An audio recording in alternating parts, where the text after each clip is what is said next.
Hey guys, it's Wade here. I'm going to start out this video with something a little serious.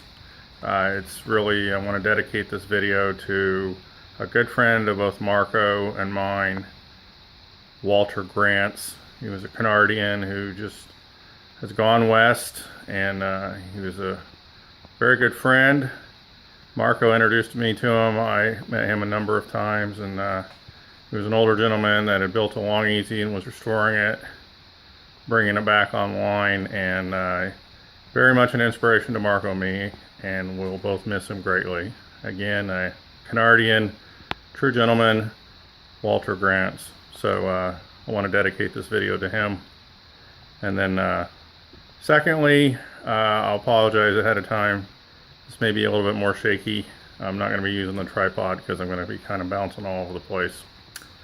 So as you can see, I've got this focused on my engine, but this really isn't about the engine. It's about keeping the engine corrosion free. As you can see, I've removed the oil dipstick, and in its place I have a rubber stopper with a hose in it. It goes right in there. That comes down here to this assembly right here. This, I have to give a shout out on Facebook to Bill Allen. He did a video on this, and it was on my website, so you guys might remember, as I kind of detailed as I was building it. So what I have here is I have an aquarium pump right here that pushes air through this line here into this big container of desiccant. There's a line that's buried down here in sandstone that comes up, goes down through this line up, and then it goes into the crankcase vent. So you can do this either way. You can go in the vent and out this way, or I just chose this way because of the configuration. I chose to go into the crankcase vent and out the filler neck for the oil, just because of the way this setup would be easier. Now I'm going to turn this on. You probably won't even hear it. It's very quiet.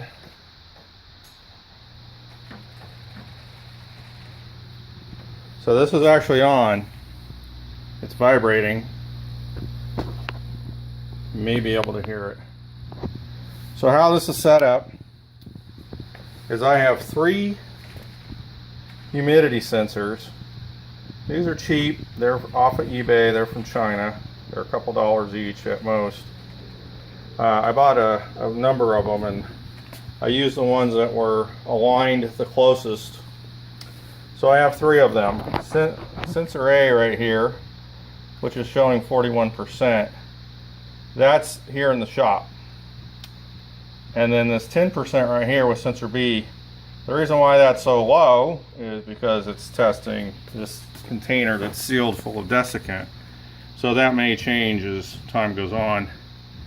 I'll let you derive what that means, but just remember that Bill Allen is the one that is the guy who detailed out his engine dehydrator, dehumidifier.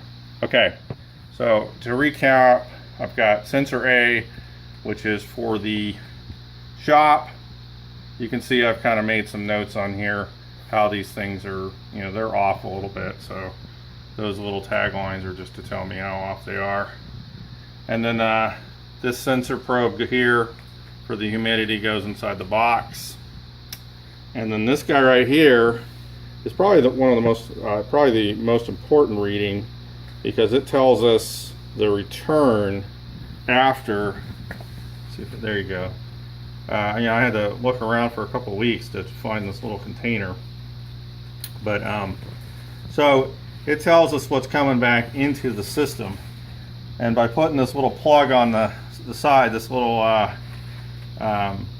port, then that allows it to be a closed system somewhat. So again, the air is pushed out here through the pump, through the desiccant, through this line, into the crankcase vent, out of the oil filler neck after it cycles through the engine, and then back through the closed system, hits this little container so that we can see and measure what the humidity is inside the engine and what we're doing with it. And again, this is, I just fired this up for just a few seconds, so this is literally the first time I've turned this on. So you know, I'll kind of report back and see how it's doing. And again, this goes into here and it just cycles through. One other quick point of note on the engine, I have these on the bottom just because we mounted, when the engine was built, we went ahead and mounted the top spark plugs. So just to get some, you know, something in there that was sucking up the humidity in the engine, I put these on the bottom, these spark plug desiccant plugs. And then in a couple spots, like over here, inside of here, I've just taken some desiccant that I got like in some Mauser shipments and all that, and I just put little packets of desiccant in there. And then like up in here, inside the exhaust ports as well. So just going to try to keep this engine as corrosion free as possible. Here in the next week or so, I'll probably get some Shell, can't think of the name of it right now, but anyway, some you know, some protective oil for some storage. I'm hoping that this won't be longer than a year max of having this thing out in the open, but I'm going to do everything I can to keep her dry inside. And I'm going to run this probably all night long, and then I'm going to set it up on a timer like Bill Allen has. I'll show you the system. I'll set it up on a timer so it runs a couple times a day, maybe for like an hour and a half. All right, so that's it. This is the engine dehumidifier or dehydrator, whatever you prefer to call it. And again, it uses 3 sensors. Sensor B and sensor C are internal, and then sensor A is external. And this is again for my IOX 340 stroker or 340S engine. Alright, so I just wanted to give you a quick video. Thanks a lot for watching. Take care, guys. Cheers.